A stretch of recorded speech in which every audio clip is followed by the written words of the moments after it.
That's a lot lighter than I thought it would be. Yeah. So as you can tell, I'm not at the shop in Texas right now, and I'm actually in Arizona. I'm about to go tour Baer Brakes and see just how they manufacture their caliper, specifically the XTR caliper, which is the one that I will be putting on the Love. So I hope you guys enjoyed this video. Let me know what you like. Let me know what you want to see more of, and here's how Baer Brakes manufactures the Baer XTR caliper.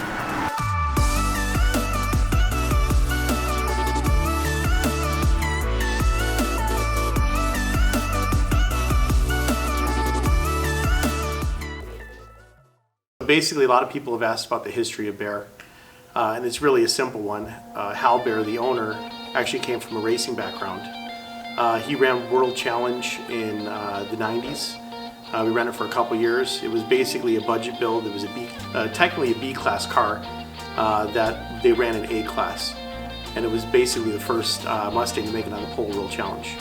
And we really had no money to go racing at all. It had a junkyard motor. One of the first sponsors was Vortec. And the guys realized that most your passing was under braking, so they focused on suspension and brakes.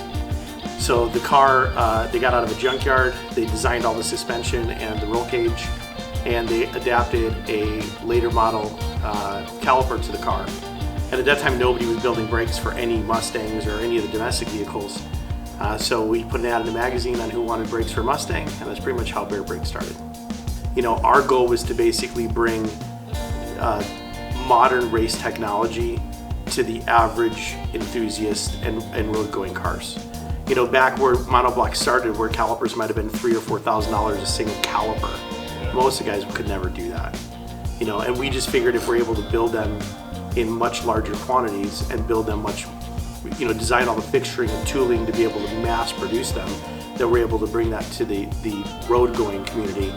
You know, and so we sell them from everything from street guys on a pickup truck that just daily drive their vehicle and want a badass brake, all the way to guys building, you know, 800 horsepower road race cars that all they do is track the cars. Alright, so this is where the XTR starts out. 2618 forged monoblock caliper, forged in the USA. First operation in the machine, we do the rotor channel, pad channel, all the bores. Then they'll go after that to the final operation where we'll end up like the XTR, which is what we call our final op. All said and done, it's about an hour to total produce caliper from start to finish. Hi, I'm Dave Collison. I help run these 4 horizontals along here. I try and keep this machine running the most.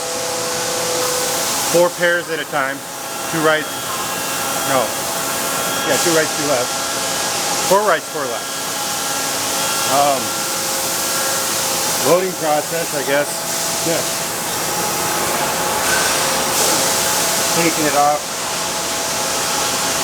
It's actually pretty simple for just three clamps.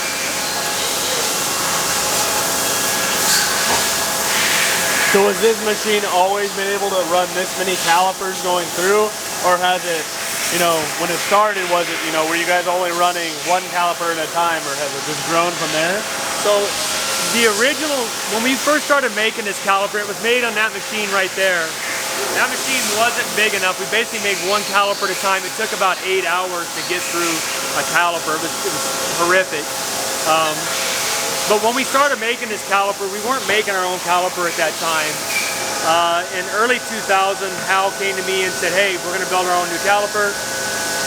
We need to have it figured out. That way, I want to say that was in like September, and he wanted it for SEMA that year. So we had about 3 or 4 months to design, build, and get tooling to set up to do it. We did make it. We had prototype pieces we delivered, and we had a pair on a car. I actually have that caliper in my office. I can show it to you if we go back later. So we built them on that machine for about 6 months to a year before we could buy this machine here. We bought this machine in 05, and all the fixturing was built like you see it then. So it went from that to this machine to be made. And it's pretty much been here ever since. On that machine, we actually use fluid-driven heads to do the bores because it's a monoblock. To be able to reach in here and do the bores on this caliper, The only way to do it is through this opening here. There's no other way to do it being a one-piece caliper. So that was a challenge in the beginning. We've since driven to gear-driven heads now. And refined the process over the years so we can get that total build time to about an hour per caliper. So one caliper from start to finish, if you were just running a single caliper in here, is 1 hour. About an hour, yeah. Okay, cool. And how long does it take to build all of these that's in the machine? It's odd because we build them in such large batches. I mean, each pallet's what, Dave? It's a total of about 4.5 hours. Yeah. So Yeah. it's we run them in large batches because right now we're always buying more equipment, and you can show the shop around a little bit later. But so we actually need to split this up on a couple machines, and it would make it faster. Sometimes we'll use that machine next door to it, and then we'll take an operation off of this machine and get them done even faster because we got 2 spindles in it. But right now we run them all through. So for instance, this is an order for a customer that buys a rather large amount of calipers. So we'll run through all this operation. This particular one, we're making 24 pair for this customer. We're going to run all 24 through this operation. And then Dave here in about an hour or 2 will be setting up on the final operation. And then we can come and see that. And so all calipers that are produced by Baer are run through these 2 machines right here? Yeah, every single caliper except for our Classic series and our Iron Spark series is manufactured here in the United States in this facility. All the material is forged or billet is from USA sourced material or USA sourced forgings. That's awesome. Nothing overseas. That's really cool. How do you make sure that it's actually like fully centered and seated and everything's proper?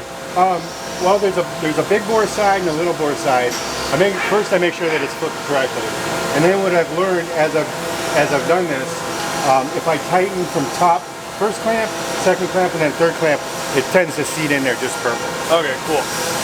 Which is weird because you would think that you might have to do like center and then top or bottom or something, but what it's doing here is it's actually the way it is, it pushes it down to that corner. okay. And so then we end up with a repeat. Yeah. So how long have you been at Baer? I've been here for 6 years, 7 years. Yeah. Have you always just been doing machine work? Yeah, pretty much. Yeah.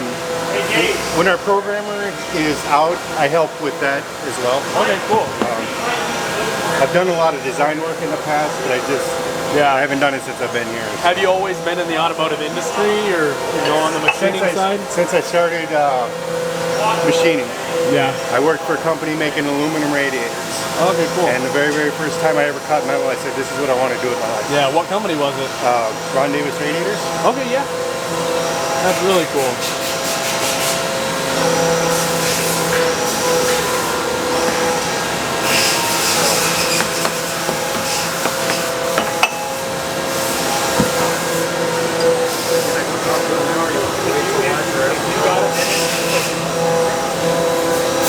So all of these have already been through that machine and are pretty much, like, what's the next step after going through that machine? So there's another, do you have the fixtures here? These fixtures will go in the machine. They'll go like this. And then this will end up on here like this. And then it will come out like this. That's crazy. It does all the logo and everything. That is so cool. So the 6S's don't get near as much machining as the XTR. Yeah. So even if you look at the bottom, the amount of weight we've taken out here versus here, this will be a 6S, this will be an XTR. Yeah. So what are the main advantages from moving from a 6S to an XTR? I know it's a big jump in, price, but I know it's also a big jump in performance. Yeah, so you're going to save, the biggest thing is saving a lot of weight. The XTR also has top-loaded pads, so you don't have to pull the caliper off. So if you are racing or you're doing endurance racing, you can change pads mid-race. It does have a bolt-in bridge if you prefer the bridge. If not, this channel right here allows for a wire that's a quick change, so you can pull the pad in and out. We put stainless bushings in here, top and bottom, and then just that and the weight savings. Aluminum pistons with stainless steel heat barriers on the front, knockback springs in every XTR caliper. Cool. There's about a pound total weight savings from the 6S to the XTR. So how much do you, I mean, that's a lot lighter than I thought it would be. Yeah, like compared to some calipers of this size. Because I mean, you can tell, like my hand is not the smallest hand, and it's a big caliper. Yeah, I think this is about 11 3/4, I think, is that what it is? It's just under 12 inches long. Yeah. So and about a little over 6 inches wide. All right, cool. We can get weights. I mean, it starts out, that's pretty heavy. And then the material is very dense. Oh, geez. That's way heavier. That's crazy how much is taken out of them. You know, to go from basically that to that it's so cool to see. So after it, you know, looks like that, what is the next process? So once it leaves the machine, obviously it will go through inspection, but there are inspection processes during machining, so every process gets inspected 100%. Everything comes through here. She does all the deburring and all the cleaning. She does a fantastic job. Yeah, you can, I mean, these are not obviously the XTR calipers, No. but what calipers are these? So these right here are the T4 calipers. They're similar to our 6-piston, 6-speed, 2-piece, or both together calipers. Yeah.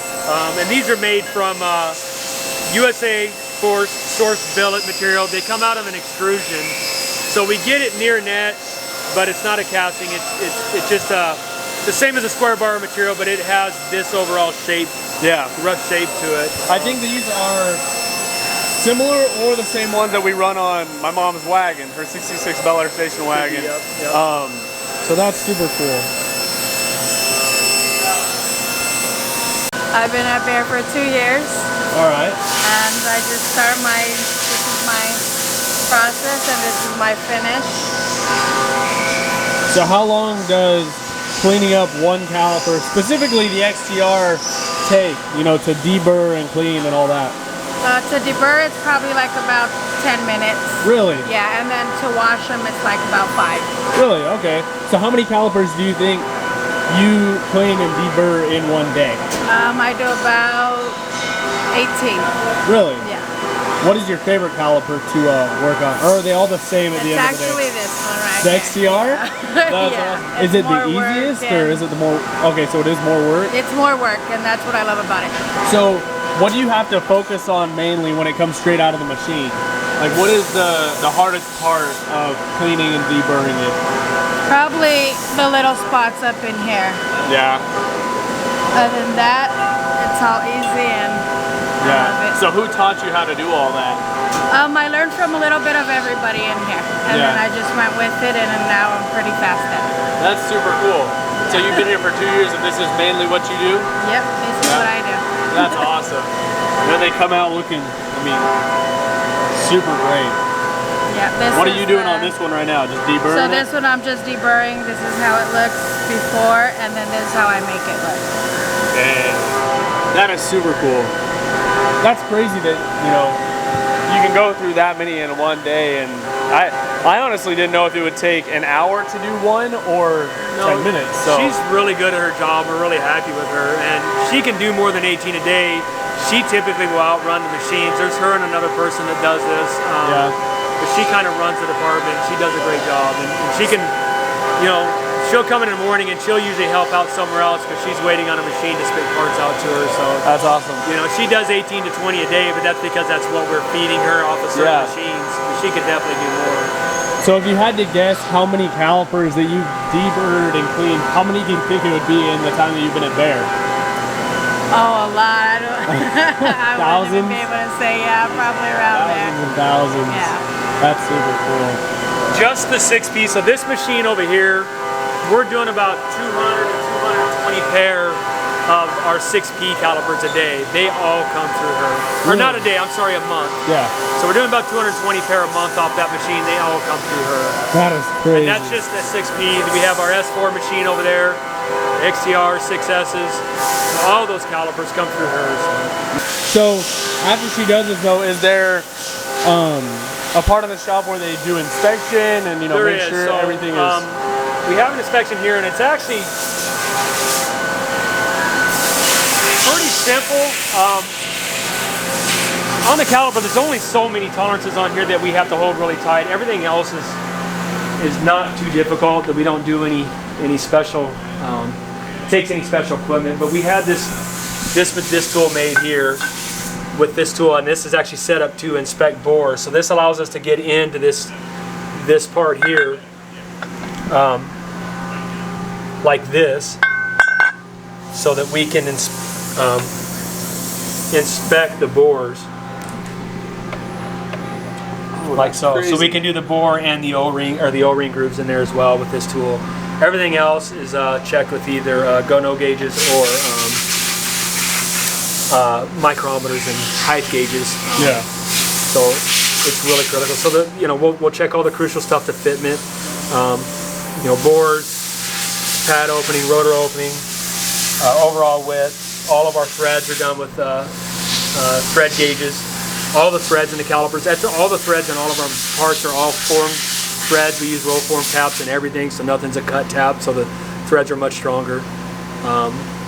We don't use any pipe fittings in any of our product. Everything is straight thread, so it's either standard or metric, straight thread, no pipe fitting at all. So like this is a 10x1, 10x1.5 for the bleeder. Yeah. I just also realized that it says made in the USA right there. It's Yeah, kind of hard to see on camera, but It that's is, awesome. yeah. No, and that's definitely neat that we do that, and I know it's always been a little bit of a struggle to compete sometimes like that, but right now with the way the world is, we really have not had a shortage in delivery. We've been pretty fortunate to be able to take care of all of our customers, and we've actually got a lot more customers from our what do you call it, our competitors who can't deliver right now because they rely on overseas product to get here. We've been able to keep up with demand. That's super cool. That's really awesome. So now, after they get checked and everything's all good, you said they go to powder coating or anodizing after Correct, this? Okay. yeah. So they'll go over and get staged for powder coating unless there's inventory. If they're just stock inventory, they'll go into shelf for all. XTRs, because they are a higher end product, we tend to not do anything coating wise ahead of time because we don't know what the customer's going to want. Yeah. All of our other product, we will do our standard colors in our black, red, silver, and even a few of our popular custom colors we'll go ahead and anodize or powder coat and put them on the shelf so that they're ready to draw from as soon as the customer calls. And all of that is out of house, right? Like where you get them powder coating and stuff? All the powder coating is done in-house. Oh, it is? Which years ago, so a lot of things, building all this stuff here and doing it in our own facility allows us to do the custom logos. Anybody wants a custom logo. And then, I don't remember how many years ago we started this, but we started doing any color any person wants. So basically the colors for powder coating are infinite. Whatever you can find, we'll do. Yeah. And doing all that in-house allowed us to do that. Is there a chance that we can go look at them doing that? Yeah, for sure. Awesome. So you guys saw how the brakes, the calipers specifically, are manufactured, and now a really cool part about Baer is all of the colors that they offer. So you want to explain what the whole process is with powder coating these and all the different color options you guys have? Well, I received the calipers from assembly. My job is to wash them and make sure they're ready to receive powder, and then sticker up all the internals. Any part of the caliper that touches brake fluid or has threads can't get powder on it. And then I have a myriad of colors here. Actually, it's pretty boring today, to be honest. But any color you want, I take it into the powder booth, I spray it, I put it in the oven, it cures at 400 degrees for 10 minutes. Sweet. And do you want to show people how you guys actually fill all of the different logos? For sure. It's a really cool process, actually. This is a urethane paint. Use a simple probe needle. Hopefully I don't beef this on camera.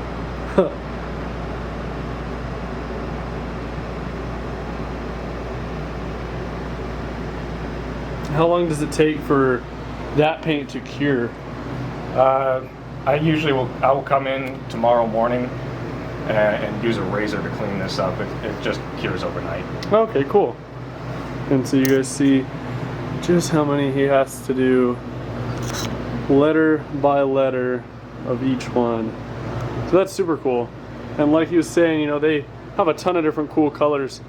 Yeah, you can see all the different ones up on the wall, but yeah, it's definitely cool. I wish I would have done this color on my truck, but the